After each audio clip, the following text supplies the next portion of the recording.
social and political backdrop, and then you add in his family dynamics. His mom, Patricia Noah, comes across as this absolute force of nature. She was fiercely independent, deeply religious, and instilled in Trevor a love for learning and a strong sense of morality. Oh my gosh. And she did all of this while facing incredible challenges herself. Yeah, and I love that anecdote about them getting pelted with mold.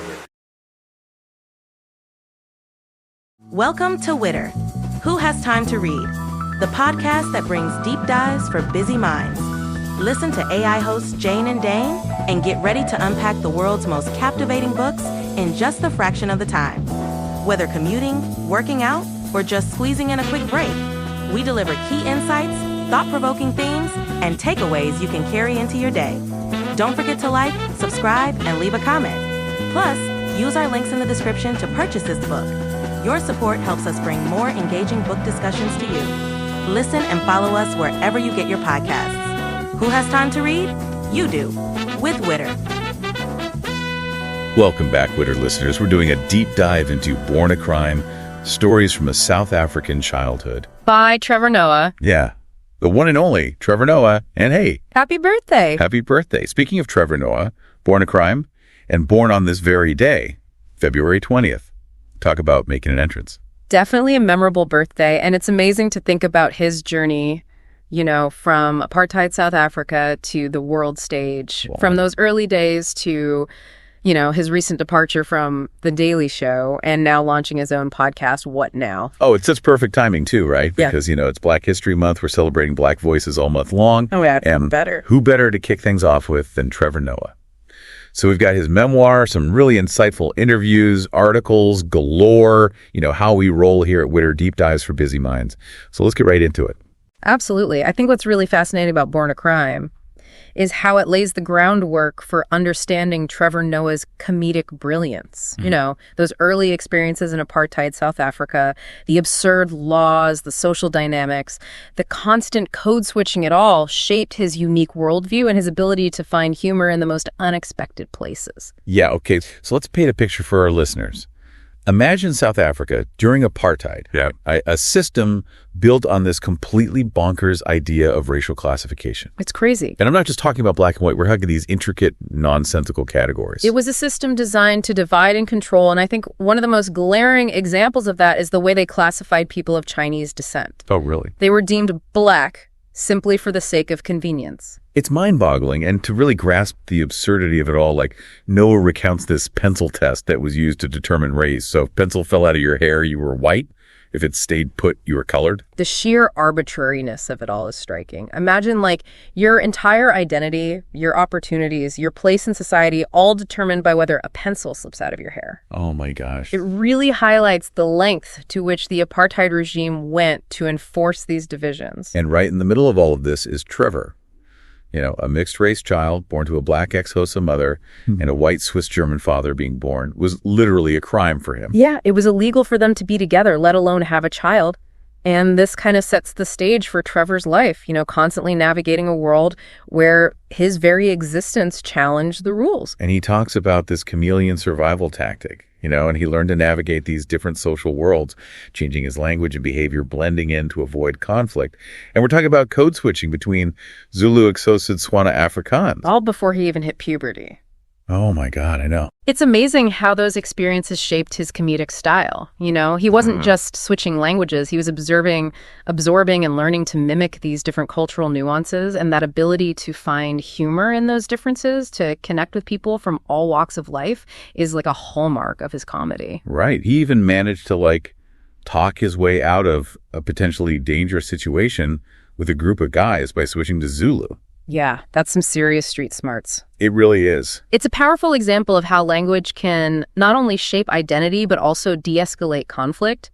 And it shows how quickly perceptions can shift when people assume you're part of their tribe. Right. But even with these chameleon skills, there's always this question of where he truly belonged. He was classified as colored under apartheid, but chose to identify as black. And that choice brings a whole other layer of complexity to his story. The apartheid system positioned colored people in this almost white space, granting them certain privileges that black people didn't have. And this created this tension and resentment within the colored community itself. Right. It's like they were caught in this in-between space, never fully accepted by either side. And Noah talks about experiencing prejudice even from some colored people for embracing his blackness. Exactly. He was seen as rejecting this aspirational whiteness that many colored people clung to. Right. And it highlights this insidious nature of prejudice, how it can even seep into marginalized communities. So we've got this incredibly complex social and political backdrop, and then you add in his family dynamics. His mom, Patricia Nambuizlo, Noah, comes across as this absolute force of nature. She was fiercely independent, deeply religious, and instilled in Trevor a love for learning and a strong sense of morality. Oh my gosh. And she did all of this while facing incredible challenges herself. Yeah, and I love that anecdote about them getting pelted with mulberries by a group of kids, and Noah's like upset, covered in berry juice, and his mom just bursts out laughing. It's such a classic Noah moment, finding the humor in a situation that would leave most people fuming. It's so true. And his mom's reaction, laughing at the fact that he now truly looks half black, half white, speaks volumes about her resilience and her ability to find light in the darkness. And those qualities, right, finding light in the darkness, laughing in the face of adversity, they become defining traits for Trevor. It's almost like she passed that ability on to him. Absolutely. And I think that's something a lot of us can relate to. We all need those coping mechanisms, those sources of strength to help us navigate life's challenges.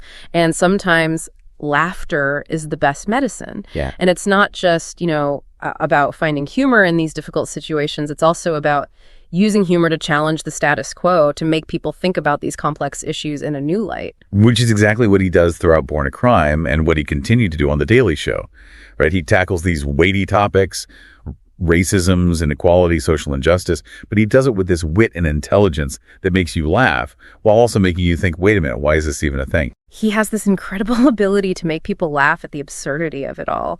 And in doing so, he exposes the flaws in the system, the hypocrisy, the things that we often take for granted. It's like this powerful form of social commentary disguised as entertainment. It's so true. And speaking of entertainment, we can't forget about Trevor's hilarious descriptions of his experiences with religion. Going to a white church, black church, and mixed church, each with its own distinct vibe. It's fascinating how he captures the essence of each experience. Right. He contrasts the air-conditioned comfort of white church with the lengthy, soul-stirring fervor of black church, concluding that black people simply need more time with Jesus. It's so true. And the way he describes it, you can practically feel the energy of each space. Yeah. And it makes you wonder how those experiences might have influenced his comedic timing and his understanding of how to work a crowd. I think those experiences definitely played a role in shaping his comedic sensibility. He learned to read a room, to adapt his style to different audiences, and to find the humor in even the most unexpected places. So that brings us to his early days as a hustler. I mean, who knew Trevor Noah was selling pirated CDs and DJing in Alexandra Township before he hit the big time? It's a side of him that many people might not be familiar with, but it speaks to his entrepreneurial spirit and his willingness to take risks, and these experiences, while technically illegal, taught him these valuable lessons about business, connecting with people, understanding the dynamics of the underground economy. He even had that run-in with the police over a DJ gig. Oh, yeah. Where he accidentally offended a whole room full of Jewish people. Oh, yeah. By mistakenly thinking they were cheering for Hitler. The Go Hitler chant didn't exactly go over well. It's a funny anecdote, but it also highlights the importance of cultural sensitivity and the potential for humor to backfire, especially when you're dealing with complex historical traumas. Yeah, it's a reminder that even the most well-intentioned humor can have these unintended consequences, and that understanding your audience is crucial. Absolutely, and I think that's a valuable lesson for anyone, not just comedians. We all need to be mindful of the power of language and the impact that our words can have, especially in today's world, where things can go viral in an instant. Okay, so we've got this picture of young Trevor, entrepreneurial, witty, navigating a society, deeply divided by race and class. But then the book takes a darker turn as we meet Abel, his abusive stepfather. Yeah, this is where we see the other side of Trevor's story, the side marked by trauma and resilience. Abel's violence casts a long shadow over the family, culminating in that horrific event that changes everything, the shooting of Trevor's mother. It's such a heartbreaking story, and it's a testament to both his strength and his mother's incredible spirit that they were able to move forward from such a traumatic experience. Even after being shot in the head, her first thought is to make him laugh, to reassure him that everything will be okay. It's a poignant reminder that humor can be a powerful coping mechanism, a way to connect and find solace, even in the face of unimaginable tragedy. And speaking of his mother, it's clear that her influence played a huge role in shaping Trevor's worldview. She instilled in him a love for learning, a strong work ethic, and a determination to succeed against all odds. She's a constant source of inspiration for him throughout the book, even in her absence. It's clear that her strength and resilience are qualities that he carries with him to this day. And you can see that reflected in his career choices, right from The Daily Show to his new podcast, What Now? He's not afraid to tackle difficult topics, to challenge conventional wisdom, and to use his platform to amplify marginalized voices. I think that's what makes him such a compelling figure. He's not just a comedian, he's a truth teller, a bridge builder, someone who uses humor to spark dialogue and to encourage us to see the world from different perspectives. He even talks about moving to a colored area, Eden Park, after apartheid ended. Yeah. But still feeling like an outsider, not quite belonging. It speaks to the lasting legacy of apartheid, how those divisions, those deeply ingrained prejudices continued to shape people's lives even after the system was dismantled. And he experienced prejudice even from some colored people for embracing his blackness, for speaking African languages. It's a stark reminder that the wounds of the past can run deep even within marginalized communities. Absolutely. And it highlights the complexity of identity, how it's shaped by both internal and external forces, and how those forces can sometimes be in conflict with each other. So you've got these external sources shaping his identity, but then there's also this internal struggle, right? This constant need to prove himself, to work harder, to be smarter, to defy the stereotypes associated with blackness. It's like he's always aware of those expectations, those limitations that society tries to impose, and he's determined to break free from them. He excels in school, learns multiple languages, becomes a tech whiz. It's like he's driven to succeed, to carve out his own path in a world that often tries to put him in a box.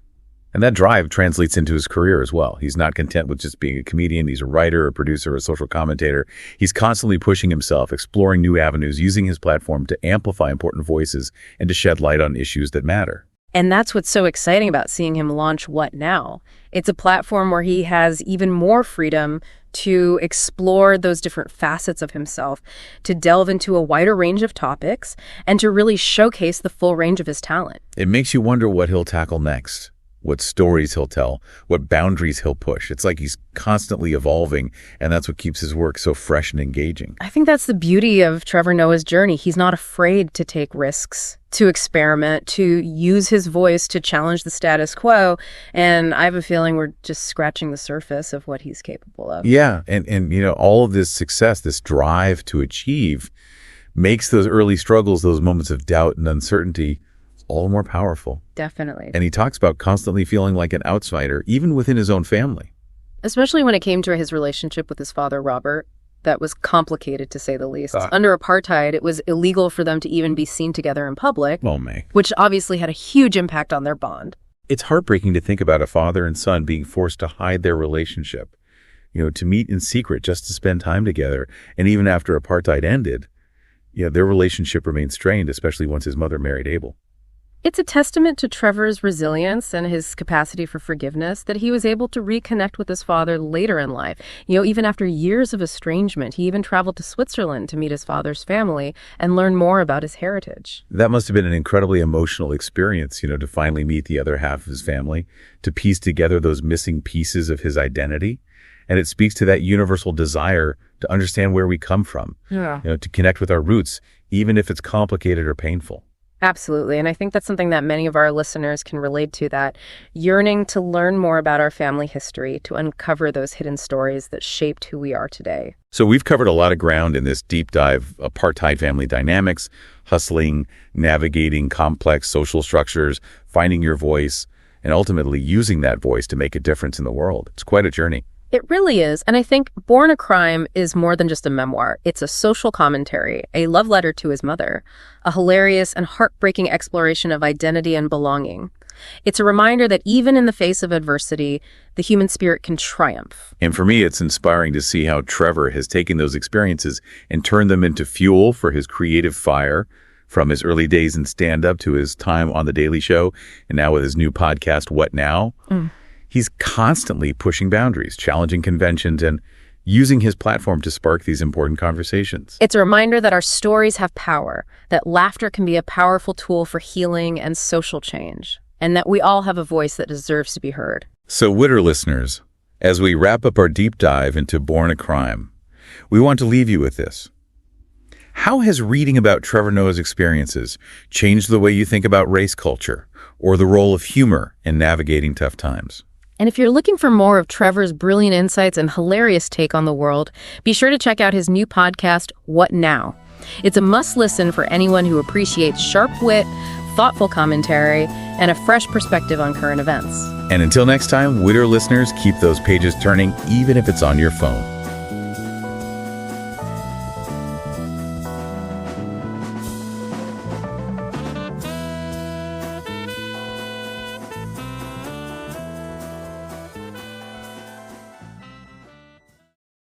Thanks for listening to Witter, Who Has Time to Read, produced by One Media. Please support the author by purchasing the book or audiobook using the link in the description. It's a great way to help keep the art of writing alive. And stay in the loop. Subscribe to our newsletter for updates on weekly deep dives. And don't forget to share your thoughts or suggest our next deep dive at witterpodcast@gmail.com.